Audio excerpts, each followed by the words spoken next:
আসসালামু আলাইকুম নমস্কাৰ মই মাছুমা আপোনালোক সকলোকে মোৰ অন্য এটা ব্লগলৈ ওয়েলকাম জনাইছো আশা কৰোঁ আপোনালোক সকলো ভালে আছে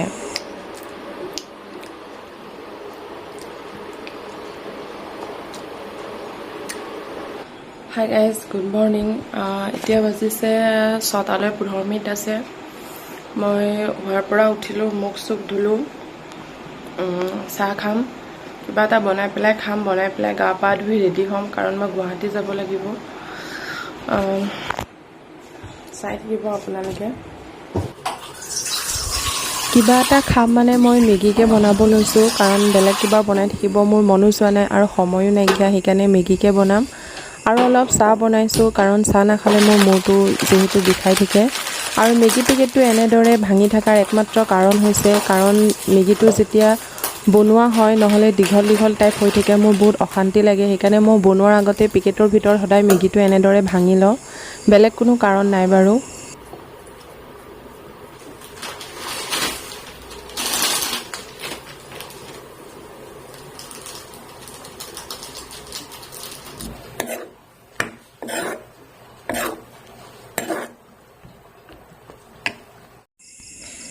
আৰু এয়া মোৰ চাহ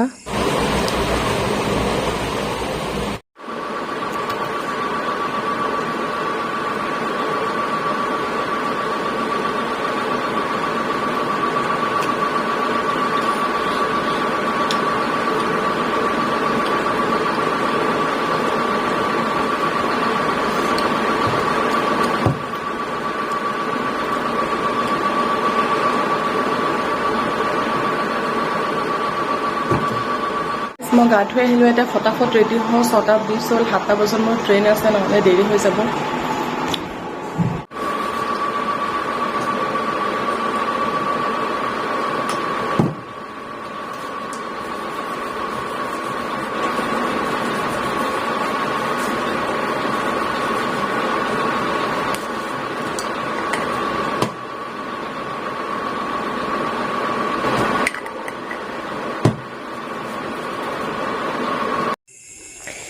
মই ৰেডি হোৱা মোৰ আগৰ ভ্লগত বহুতবাৰ দেখুৱাইছোঁ একদম ফাৰ্ষ্টৰ পৰা লাষ্টৰলৈকে সেইকাৰণে মই এইটো ভ্লগত তেনেদৰে একো দেখুৱা নাই জাষ্ট ক্ৰীম শ্ৰীম লগোৱাই দেখুৱাইছোঁ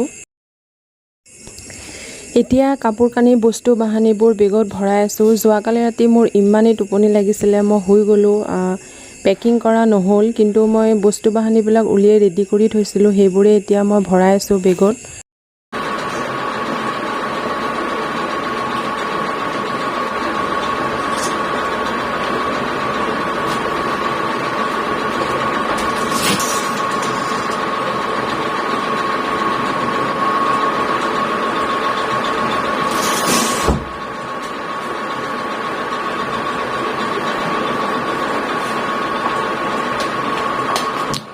মই ৰেডি হৈ গ'লোঁ কাপোৰ চাপোৰ ভৰালোঁ চব এতিয়া চাওঁ দেৰি হৈ আছে ট্ৰেইনত লগ পাম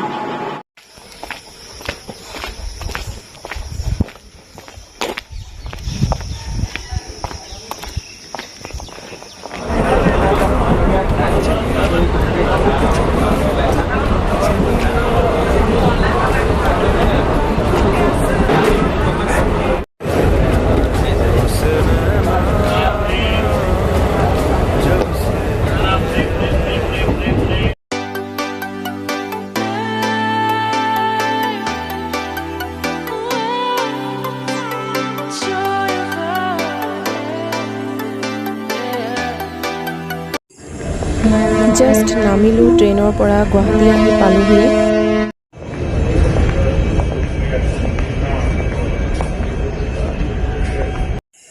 আম্মাৰ ওচৰত আহি পালোহি আহি একদম শুই দিলোঁ এয়া আম্মাও শুই আছে কাপোৰ কানিও চেঞ্জ কৰিলোঁ কাৰণ ৰাতি যিহেতু থাকিব লাগিব আৰু ভাত পানীও খালোঁ বাহিৰৰ পৰা কিনি আনিলোঁ মানুহ এজনকে দিছিলোঁ আনিবলৈ তেওঁৱে আনি দিছিলে আৰু এতিয়া ৰাতি হৈছে 9টা নে 9:30 বাজি আছিলে মই শুই আছোঁ আম্মাটো টোপনি ক'বই নোৱাৰে আৰু মোৰ চকুকেইটা দেখিয়ে গম পাইছে চাগে মোৰো ইমান টোপনি লাগি আছিলে হাই গুড মৰ্নিং গাইজ আম্মা বাথৰুমত গৈছে মই বেডতে বহি আছোঁ আম্মা আহিলে মই বাথৰুমলৈ যাম আহিলা চাহ খাব লৈছোঁ ইয়াত। চাহটো তেনেকৈ নাই, ইয়াৰ চাহ মোৰ পচন্দো নহয়। চ' বাহিৰৰ পৰা কিনি আনিছোঁ মই ৰুটি, পুৰি আৰু চব্জি, লগতে চাটনিও অকণ দিছে। আৰু এইফালে ডক্টৰে আহি পেলাই অলপ মেডিচিন লিখি দিছিলে, আনিব লাগে বুলি ক'লে, আৰু কেইটামান টেষ্টৰ কাৰণে কিবা কাগজ দুখনমান জমা দিব লাগে বুলি ক'লে। চ' মই তাকে লৈ পেলাই আহিছোঁ জমা দিবলৈ। আৰু ইয়াত ইমান মানুহ ভৰি আছিলে, পূৰা ভিৰ লাগি আছিল। কমেও মই 1.5-2 ঘণ্টা সময় তাত ৱেইট কৰিছোঁ। আহোঁতে মই বিৰিয়ানী কিনি লৈ আহিছিলোঁ খাবলৈ, আৰু এয়া ভাত আম্মাই খাবৰ কাৰণে। হাই গাইজ, দিনটো মই বিজি হৈ আছিলোঁ কাৰণ মোৰো অলপ ডক্টৰ দেখুৱালোঁ আজি। দিনটো ভাগৰ লাগি গৈছে। মোৰ মানে এই চকুটোৰ অলপ প্ৰব্লেম আছে, অলপ পানী নিচিনা ওলাই থাকে। মোবাইল চাই থকাৰ কাৰণে ওলাই নেকি ভালকৈ গম নাপাওঁ। সেইকাৰণে ভাবিলোঁ এইটোৱে চান্স, আম্মা আছে যেতিয়া দেখাই লওঁ। চকুটো দেখালোঁ আৰু স্কিনতো কিবা এটা প্ৰব্লেম হৈছিলে, সেইকাৰণে ভাবিলোঁ স্কিন ডক্টৰকো দেখাই লওঁ। চ' আজি দিনটোত মোৰ চকু আৰু স্কিন ডক্টৰক দেখাওঁতেই গ'ল, ভিডিঅ' কৰা নহ'ল।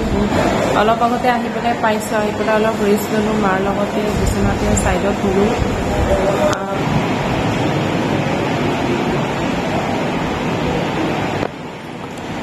আমি যাব ওলাইছোঁ এতিয়া।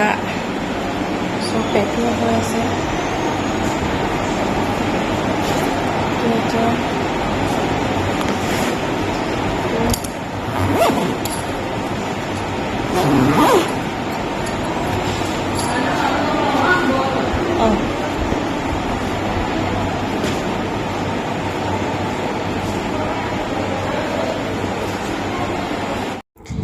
আব্বাও আহি পাইছেহি। তেওঁ তললৈ গৈছে বিল চিলখিনি পে'মেণ্ট কৰিবলৈ, আৰু কিছুমান ফৰ্ম চৰ্ম আছে ফিল আপ কৰিব লাগিব, যিহেতু আজি আমি ঘৰলৈ গুচি যাম। হাই গাইজ, মই এইটোৱে চিম্পুল চাই কুৰ্তা আৰু পাইজামা পিন্ধি লৈছোঁ, কাৰণ যিহেতু আজি আমাক ৰিলিজ দিছে, আমি এতিয়া ঘৰলৈ গৈছোঁ। মনটো ভালো লাগি আছে একচুৱেলি, আৰু অৱস্থা একদম নাইকিয়া হৈ গৈছে। হস্পিটেলত থাকি থাকি ঘৰত গৈ ফ্ৰেছ হৈ পেলাইহে মোৰ মনটো ভাল লাগিব। ঠিক আছে, আমি এতিয়া ইয়াৰ পৰা ওলাই যাম। চাই থাকিব, মই এটা ভিডিঅ' বনাই লওঁ বেক চাইডৰ।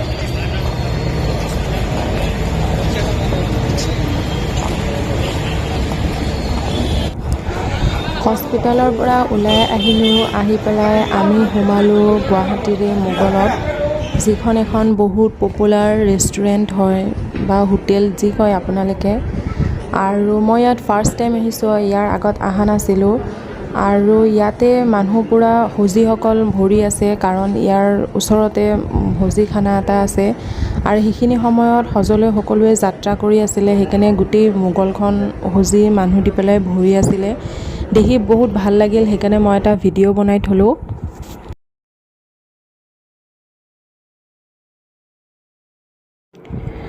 মোৰ কাৰণে মই বিৰিয়ানী ল'লোঁ। আব্বাইটো অভিয়াছলি মাংসই খাব, আৰু আম্মাই নিৰামিষ লৈছে, কাৰণ যিহেতু আমাৰ অপাৰেশ্যন হৈছে।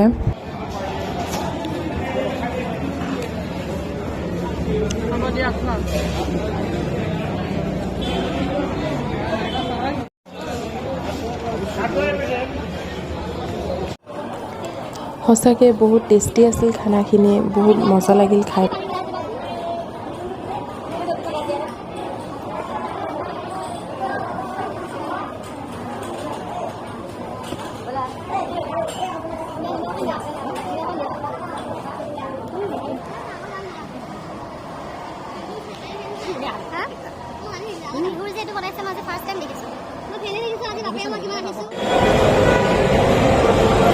মই এনেকুৱা ফেন ফাৰ্ষ্ট দেখিছোঁ মা। হা,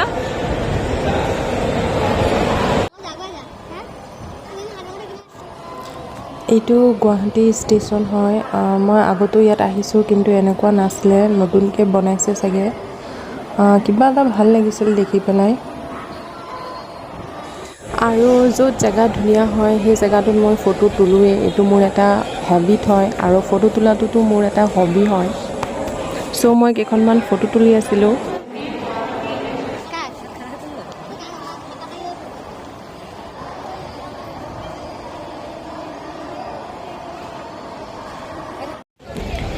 ট্ৰেইনত উঠিলোঁ আমি ঘৰলৈ গৈ আছোঁ।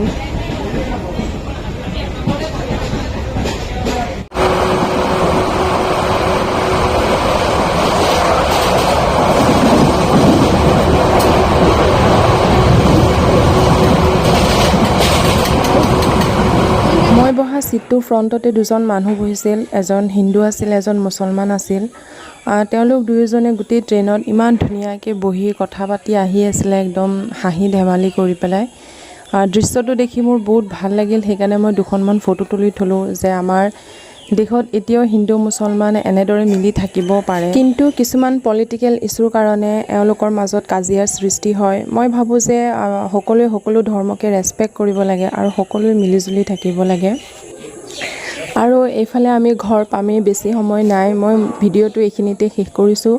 যদি ভিডিঅ'টো চাই আপোনালোকৰ ভাল লাগে দেন লাইক আৰু কমেণ্ট কৰিবলৈ নাপাহৰিব। আৰু যিসকল লোকে মোৰ ভিডিঅ' নতুনকৈ চাই আছে প্লিজ প্লিজ প্লিজ মোৰ চেনেলটো ছাবস্ক্ৰাইব কৰি দিব।